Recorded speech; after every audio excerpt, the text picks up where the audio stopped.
மொழி, இனம், மாநிலம், நாடு எதுவுமே காதலுக்கு ஒரு தடை இல்லை லவ் குருன்னாங்க மீரா. ரேடியோ சிட்டியில் இன்னைக்கு மீராவுடைய வாழ்க்கை பதிவுகளை தான் நான் உங்கள் கூட பகிர்ந்துக்க போகிறேன். எஃப்எம்மோடு இணைந்திருக்கீங்க. எஃப்எம்னா ரேடியோ சிட்டி. மீராவுடைய மின்னஞ்சலை தொடர்ந்து அழைத்து பேசினேன். லவ் குரு உங்களுடைய ஷோ கேட்பேன் காலேஜ் டேஸ்லேருந்தே. அண்ட் இப்போ ரொம்ப தீவிரமாக கேட்கறதுக்கான வாய்ப்பு அமைய மாட்டேங்குது. டெய்லி உங்களுடைய ஷோ கேட்டுட்டு காலேஜில் போயிட்டு ஒரு பெரிய டிபேட் செஷனே நடத்துவேன். அப்படி இல்லைன்னா எனக்கு தூக்கமே வராதுன்னாங்க. முதல்ல அதற்காகவே தேங்க்ஸ் சொன்னேன் மீராவுக்கு. தொடர்ந்து பேசினாங்க. பிறந்தது வளர்ந்து படித்தது எல்லாமே சென்னை தான். சவுகார்பேட் ஏரியா லவ் குருன்னாங்க. Very good. சவுகார்பேட் அப்படின்னாலே எனக்கு கூட ஹிந்தி தோடா மாலுங்கன்னு. தோடாலாம் வேணாம் லவ் குரு, எனக்கு தமிழ் ரொம்ப நல்லாவே வரும். அண்ட் உங்களுடைய தமிழ் தான் எனக்கு பிடிக்கும். அண்ட் ஹிந்தியை கொஞ்சம் காலம் விட்டு வச்சுருங்களேன்னாங்க. ஏன்னா அது எடுத்த உடனே அசிங்கப்படுத்துகிறாங்களே அப்படின்னு சொல்லிட்டு, சரி ஓகே உங்களை பற்றி சொல்லுங்க. என்ன ஒரு அழகான குடும்பம் லவ் குரு. வீட்டுக்கு மகாராணி மாதிரி நான் இல்லை. எங்கள் அம்மாவுக்கு கொஞ்சம் கோவம் வரும். எங்கள் அம்மா மகாராணினா நான் இளவரசி மாதிரி. ஒரே பொண்ணு, அதனால் பயங்கர செல்லும். பெரிய கூட்டு குடும்பம் லவ் குருனாங்க. எனக்கு இந்த ஜெமினி படத்தில் வரக்கூடிய அந்த ஃபேமிலி தான் கண்ணு முன்னாடி மின்னி மறைஞ்சாங்க. ஏன்னா லவ் குரு ஜெமினி படத்தில் வரக்கூடிய ஃபேமிலியை தானே மனசுக்குள்ளார நினைக்கிறீங்கன்னாங்க. ஆல்மோஸ்ட் அந்த மாதிரி தாங்க. பட் இந்த ஹிந்தி படம்லாம் கூட நான் பார்த்துருக்கேங்க. அது என்னது ஹம் ஆப்கே ஹெயின் கோன் தில்வாலே துல்ஹானியாலே ஜா ஏங்கே அப்படின்னு. ப்ளீஸ், நான் தான் ஆரம்பத்திலே சொன்னேன் நீங்கள் தமிழ்லேயே பேசலாம் அப்படின்னாங்க. நீங்கள் தமிழ்லேயே பேசலாம் அப்படின்னாங்க. நிறைய விஷயங்கள் சந்தோஷமாக பாசிட்டிவாக பேசினாங்க மீரா. அதை தான் அடுத்து உங்கள் கூட பகிர்ந்துக்க போகிறேன். ரோட்ராக் கிளப் மீட்டிங்ஸ்க்கு போகும்போது தான் எனக்கு சரோ அறிமுகமானாங்க. சரோனா, ஸ்ரவனா, இல்லை சரோஜினியா, இல்லை எப்படின்னு. லவ் குரு சரவணன். ஆமாம், அந்த பேரை எனக்கு ரொம்ப பிடிக்கும். அண்ட் முருகனை எனக்கு ரொம்ப பிடிக்கும்னாங்க. முருகன்னா கடவுள் முருகன் லவ் குரு, தமிழ் கடவுள், அதனாலேயே ரொம்ப பிடிக்கும்னாங்க. என்னங்க நீங்கள் உண்மையாகவே மார்வாடி பொண்ணு தானே? எனக்கு லைட்டாக டவுட் வருதுன்னு. இதே டவுட் தான் லவ் குரு வீட்டில் இருக்கிறவங்களுக்கும்.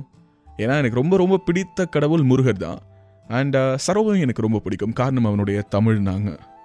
தமிழ் பிடிக்கும், தமிழ் கடவுள் பிடிக்கும். ஆனால் நீங்கள் ஒரு மார்வாடி பொண்ணு, பிறந்தது வளர்ந்தது எல்லாமே சவுகார்பேட்னா சத்தியமாக என்னால் நம்ப முடியல. என்ன ஏன் இருக்கக்கூடாதா? இல்லை இருக்கக்கூடாதான்னு கேட்குறேன். எனக்கு சரோவை பிடிச்சதுக்கு மிக முக்கியமான காரணம் அவனுடைய தமிழ். எல்லாத்துலேயும் தமிழ் தமிழ் தமிழ்னு தமிழ் கொடியை தூக்கி பிடிக்கிறதுல சார மிஞ்ச முடியாது. ரோட்ராக் கிளப் மீட்டிங்லலாம் அவன் தனியாக தெரியும். அப்படி தான் கேஷுவலாக பேச ஆரம்பித்தோம். போக போக பிடிச்சிருந்தது.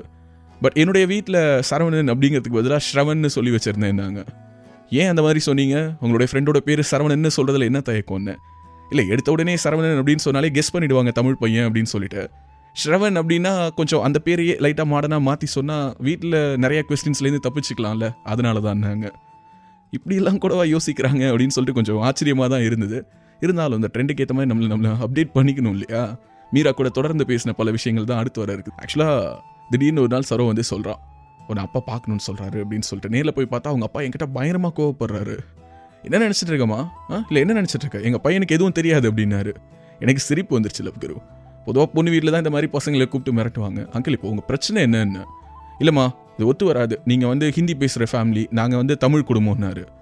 அங்கிள் அதுதான் உங்கள் பிரச்சனைனா எனக்கு நல்ல தமிழ் வரும், நான் தமிழில் எல்லாம் வேணா சொல்லி வேணா காட்டுறேன், என்ன சொல்லணும், திருக்குறள் சொல்லட்டுமா அப்படின்னு. டக்குன்னு சீரியஸாக என்ன ஒரு மாதிரி லுக்கு விட்டவர் சிரிச்சிட்டாரு. ஆக்சுவலாக அவரும் லாயர் லவ் குரு. நிறைய தமிழ் போராட்டங்கள் எல்லாம் முன்னாடி நிற்கக்கூடிய ஒரு பிரபலமான நபர். அவருடைய பேரை நான் சொல்ல விரும்பல. ஸோ அவரால் அதுக்கு மேலே ஒன்றும் சொல்ல முடியல. இப்போ என்னதாம்மா பண்ணுங்கிற அப்படின்னாரு. எங்கள் வீட்டில் வந்து பேசுங்க அங்கிள், கண்டிப்பாக எங்கள் அப்பா அம்மா ஒத்துக்குவாங்க. என்ன ஒரு தீர்க்கமாக ஒரு பார்வை பார்த்தாரு. அவருடைய பையனை ஒரு லுக்கு விட்டார். அவ்வளோதான். அப்பா பார்த்த உடனே பையன் டக்குன்னு தலையை குனிஞ்சிக்கிட்டான். விவரமான ஆள். என்னை கொண்டு போய் கோத்து விட்டுட்டு நான் நிமிர்ந்து நேருக்கு நேராக அவங்க அப்பாவை பார்க்குறேன். அவன் தலை குனிஞ்சு நிற்கிறான். எல்லாம் உள்டாவாக தான் நடந்ததுன்னாங்க. ஸோ அப்படி இருக்கும்போது என்ன மாதிரியான எதிர்ப்புகள் மீரா வீட்டில் வருமோ அப்படின்னு சொல்லிட்டு பயந்தா. மீரா வீட்டில் கொஞ்சம் கூட எதிர்ப்பு இல்லை. பட் சரவணனுடைய அப்பா கூப்பிட்டு மீராவை மிரட்டியிருக்காரு. அதெல்லாம் ஒத்து வராதுமா அப்படின்னோடனே பதிலுக்கு மீராவும் எகிரியிருக்காங்க.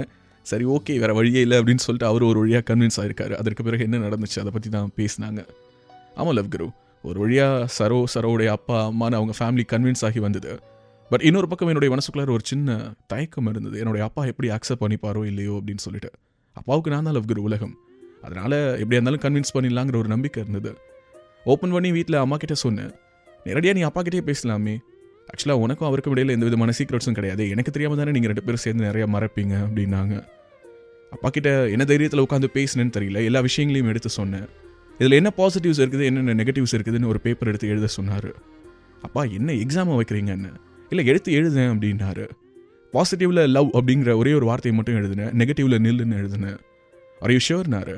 ஆமாப்பா இதில் எந்த விதமான மாற்று கருத்தும் கிடையாது அப்படின்னு. ஓகே அப்படின்னா அவங்க வீட்டிலேருந்து வந்து பேச சொல்லு அப்படின்னு சொல்லி தட்டி கொடுத்துட்டு எழுந்து போயிட்டாருன்னாங்க. என்னங்க சொல்கிறீங்க, ஒரு வார்த்தை கூட எதிர்ப்பே இல்லையான்னு. ஒரு சின்ன ரியாக்ஷன் கூட இல்லையேன்னாங்க. உண்மையாகவே இப்படிப்பட்ட அப்பா கிடைக்கிறதுக்கு மீரா கொடுத்து தான் வச்சுருக்கணும். ஆக்சுவலாக எல்லாமே எங்களுக்குள்ளார வித்தியாசம் இல்லை லவ் குரு. மீரா வேற, சரவணன் வேற.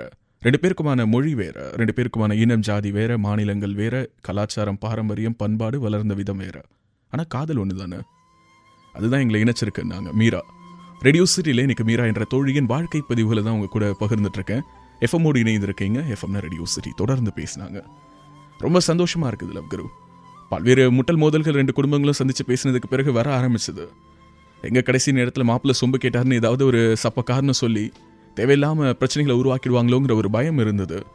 அவங்களுடைய வீட்டில் என்னுடைய வீட்டிலலாம் குறை சொல்ல விரும்பல. 2 பேருடைய வீட்லையுமே அந்த பெற்றோர்களுக்கு இடையில சின்ன சின்ன ஈகோ கிளாஷஸ் வந்தபடியே தான் இருந்தது. ஆனால் ஒரு லெவலுக்கு மேலே இப்போ என்னுடைய அப்பாவும் சரவுடைய அப்பாவும் டெய்லி ஃபோனில் பேசிக்கிறாங்க, அடிக்கடி வெளியில் மீட் பண்ணுறாங்க, பயங்கர ஃப்ரெண்ட்ஸ் ஆயிட்டாங்க.